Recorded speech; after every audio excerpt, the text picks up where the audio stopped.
My name is Henrik Olav. V with a V, not an F. Olav. Surtuntaivi in Norge. Yeah. And I was born in, our farm was where we took our name from. It was called Surtun. It was part of a description of that area. And we had a huge farm. Probably a couple hundred acres, but probably 10 acres of it was tillable. The rest was all mountains and rocks, but it allowed us to graze sheep. We had our main income in Norway was from sheep. But my dad came here first when he was 17 years old, and stayed with. He had an aunt called Eulaland, Mariana Eulaland, and he stayed with them and worked in log camps. And then when he became about 24, he got a letter from his dad saying that if he wanted a farm, he had to come in Norway. So he then went to Norway and took over the farm and proceeded to have 10 children. And when we came here, 9 of them were girls. There was 8 of them were girls. There was 8 girls and 2 boys at that time when we came here. And we took a little putt-putt boat from Floro. Our place was called Eikefjord, very small town, which was the closest town of any consequence was Floro.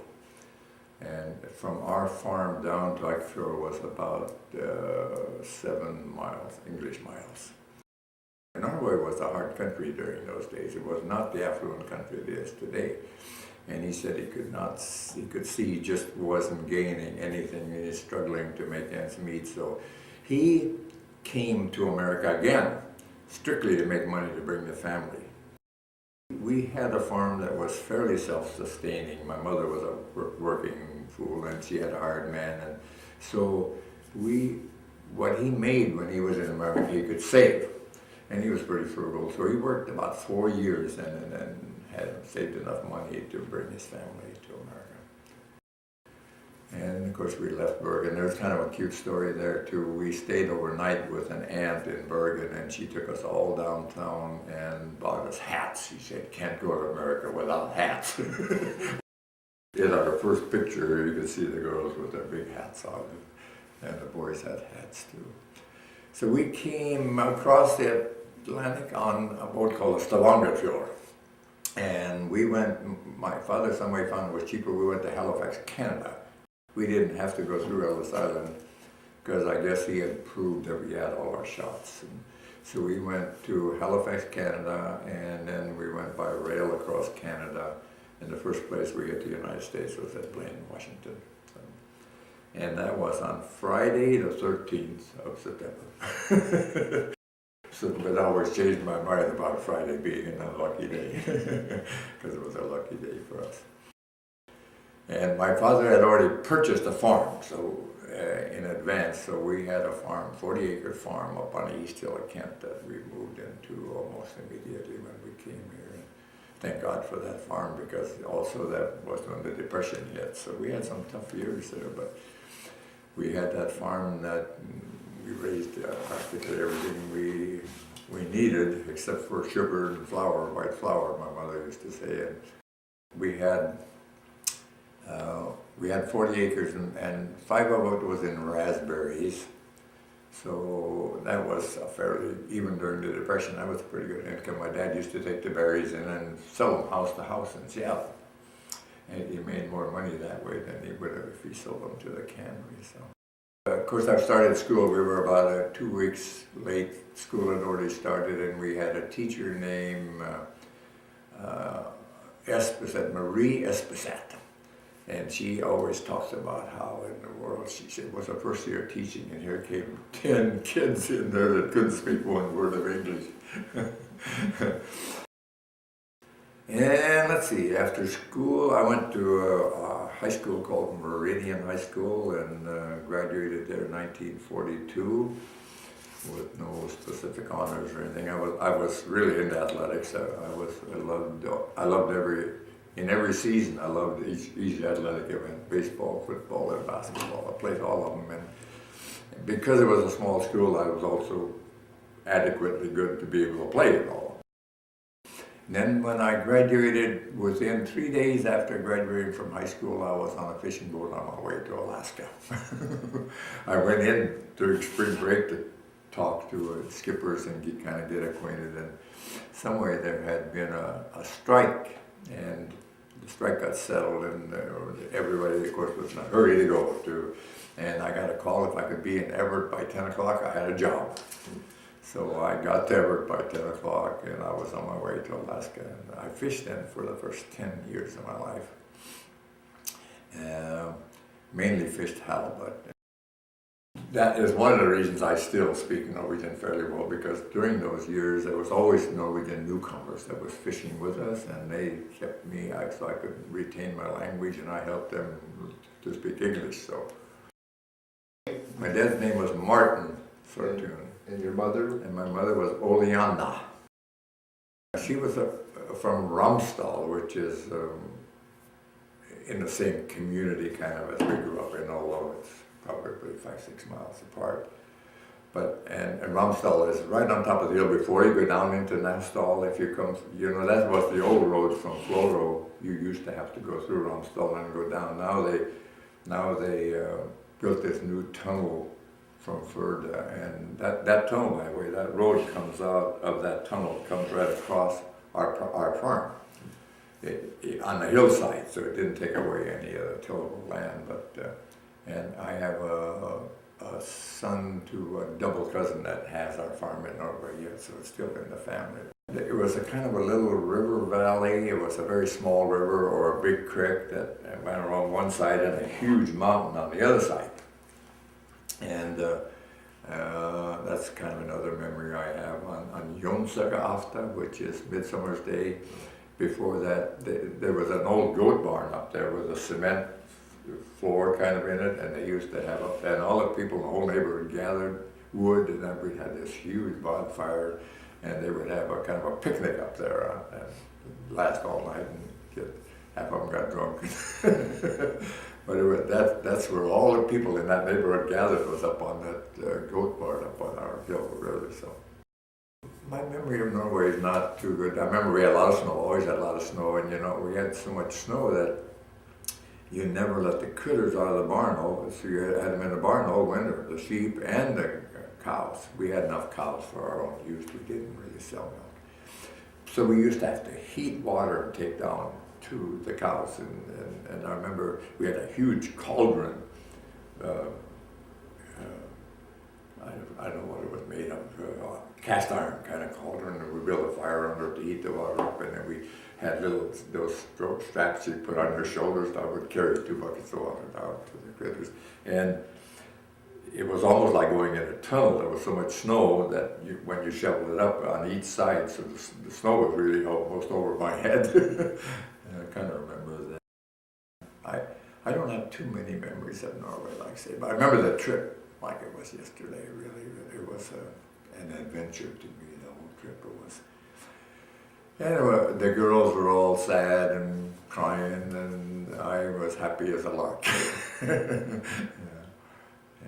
And I remember, though, when we started school, the girls had a tough time too, because they had old-fashioned clothes, my mother made all the clothes that they wore, heavy wool skirts, and they used to get teased so bad by the boys. And my older brother, I had an older brother, his name was Einar. He died in World War II, by the way, but he was a feisty guy. He used to get in fights all the time, protecting the girls, but to me, I wasn't going to fight. Let him tease the girls. Life was a bowl of cherries to me during those years, really. So this may be a story, but it's something that went around our family, and I think it's kind of cute, because my mother did not want to go to America. She was leaving her father, who was, getting really old, and she wasn't very anxious to go, but she would have gone anyway, I'm sure, because she would follow my dad anywhere. They were a very loving couple. But anyway, my dad supposedly said to her, "Do you want these girls marrying the boys in this neighborhood?" And she says, "No, let's go to America." Yeah. My mother really never, well, she could speak English, but she was, she had all these kids. She didn't get out very much, so she was pretty, pretty much Norwegian all the way through. My dad was American first and Norwegian second. My mother was Norwegian first and American second. My dad loved this country. He said it was the land of opportunity. So he was a hard-working guy too. Nice guy though. Nice guy. But my mother was a sweetheart. She was she had 10 children. I never heard her raise her voice once. And I remember one of her pets saying my dad would get after us for something, and she'd say, "Oh, Martin, they're only kids, you know."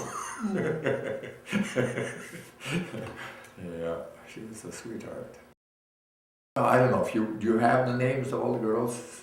Why don't you give us? I think that's kind of unique too. There's kind of if you could describe them or what I mean, what their personality. Yeah, the two oldest were twins. That was Herbjörg and Hulda, and they were probably as different as any two people could be.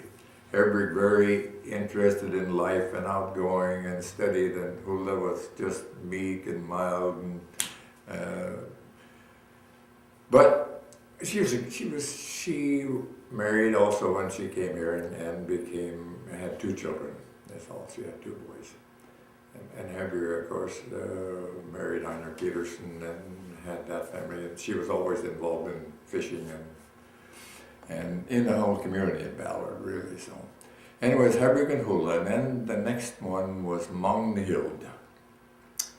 She was also married. She moved to Idaho. Her husband went to Idaho and they farmed over in Idaho. I had an uncle, my mother's brother was named Ed Rumstall, who had a lot of land in Idaho, became a multi-millionaire, but he didn't farm his land.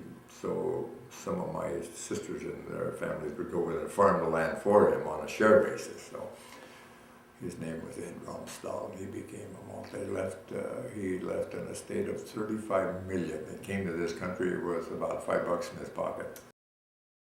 That's another story too. They said he went to his dad. He wanted to come to America, and his dad wouldn't give him money to go to America because he didn't want him to go to America. He didn't want him to leave. So then Ed went to another uncle and got money from him. And when my grandfather heard that, he made him take that money back, and he gave the money.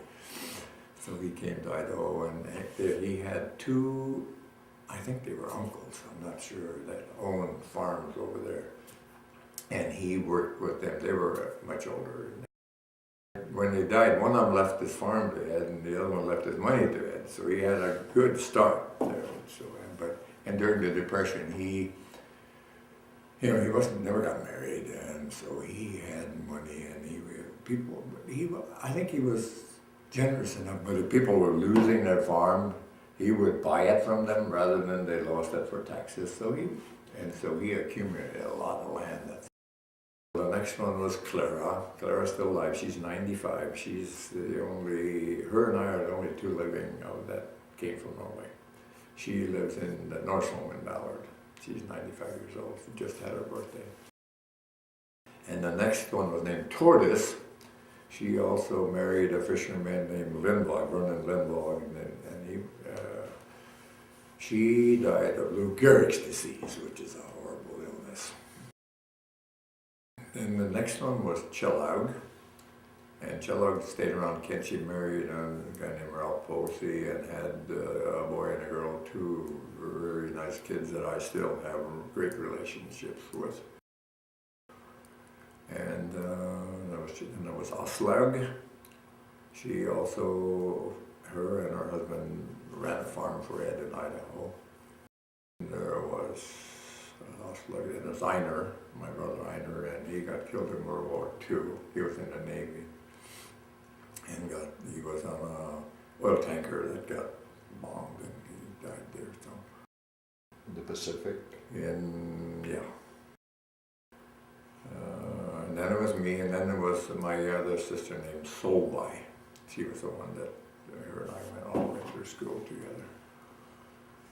Great gal. She died of Alzheimer's, which My wife also died of Alzheimer's, so I've had my share of Alzheimer's. Believe me, I hate that illness with a passion. And my dad lived to be 94. He was younger than my mother. And he died of, that's also a story in itself, in a way. After my mother died, my dad lived on the farm yet, and we used to buy a calf every year. And my dad would raise the calf. And I bought it and he raised it, and then in the fall we'd butcher it and I got half and he got half. So this one time, we used to have a guy, there was a butcher that came to the farm and did the butchering right on your farm, and then we would take it somewhere and have it cut and wrapped. We were going to have a guy come on this Saturday, and I was up helping my dad get that critter in the barn and be ready for this guy to come. And I remember it was pouring down rain that night too, and I told my dad, "You're amazing, Pop, you're lighter on your feet than I am." And I could see he was kind of proud of that. Went in the house, sat down, and warmed up some food, and they started to eat, and I left. After I got home, I got a call from this butcher saying that he couldn't make it the next day, so I decided not to call my dad. It was about 9 o'clock. I went up the next morning and to let my dad know that we had to let the critter back out. And I drove up the driveway, and my father always sat right by a window so you could see him when you drove up the driveway. And my dad is sitting there just like always, and I walked in the house, and he's stone dead. He had died somewhere of a massive stroke that probably right after I left on Friday night, because he hadn't eaten anything, and he's sitting there though. And he must not have suffered, because if he did, he would have been crawling on his hands and knees or something. He's sitting exactly the way I left him. And when I drove up the driveway, I looked in the window, he's sitting there just like Pop. What sort of traditions did the family maintain from Norway? Oh yeah, I remember from this questionnaire, we always celebrated 17th of May, of course. We still do, that's about the only thing. And then after my father died, the Saturday closest to my father's birthday, which was in August, we have a huge get-together of the family, the kids and everything. And we did that at a lake on Lake Goodwin that Heavier going at Lake Goodwin. And we have probably up to 100 people. Or that many, you know, when you were 10 originally, it doesn't take too many to create 100 with married, and we still have that. And we celebrate that day, and then Christmas Eve is usually our big. We still have our big lutefisk dinner every year. I buy the lutefisk. We went through 30 pounds of lutefisk this year, and I have it one year, and I have a niece named Susan Strumer, who was Chiller's daughter. She lives on the lake also, and she has a big, nice house. And so she has it one year, and I have it the next year. What sort of traditions did the family maintain from Norway? What sort of traditions did the family maintain from Norway? Oh yeah, I remember from this questionnaire, we always celebrated 17th of May, of course. We still do, that's about the only thing. And then after my father died, the Saturday closest to my father's birthday, which was in August, we have a huge get-together of the family, the kids and everything.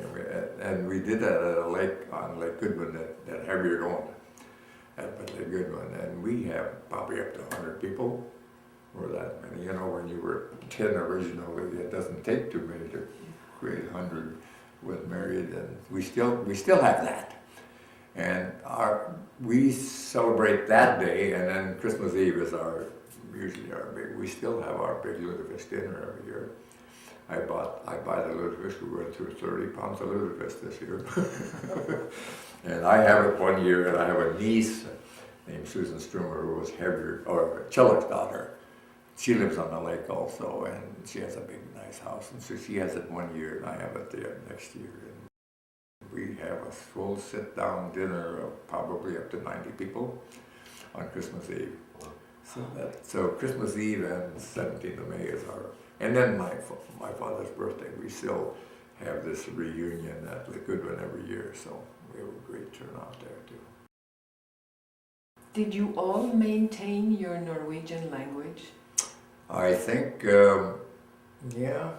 I think I probably had as little of it in us. So my youngest sister couldn't speak English, but the rest of the people always, I'm sure they all retained the language. For one thing, my mother, you know, when you were with my mother, you spoke Norwegian. You didn't speak English because she didn't speak it very well, and she was kind of embarrassed about that. She didn't speak it well. She used to send me in the bar to get bottles instead of jars. She couldn't say jars. There's no J in the Norwegian language. Yeah. I don't know. Our family life on the farm was really, even though it was depression and a tough life, I don't think any of us we didn't suffer. We had food every day, and we had played games in the haystacks, and my memories of youth are very pleasant, really. Yeah, very pleasant. No hard feelings at all, and no problems. Your children, do they maintain some of the Norwegian traditions outside of these gathering times? No, not very much really.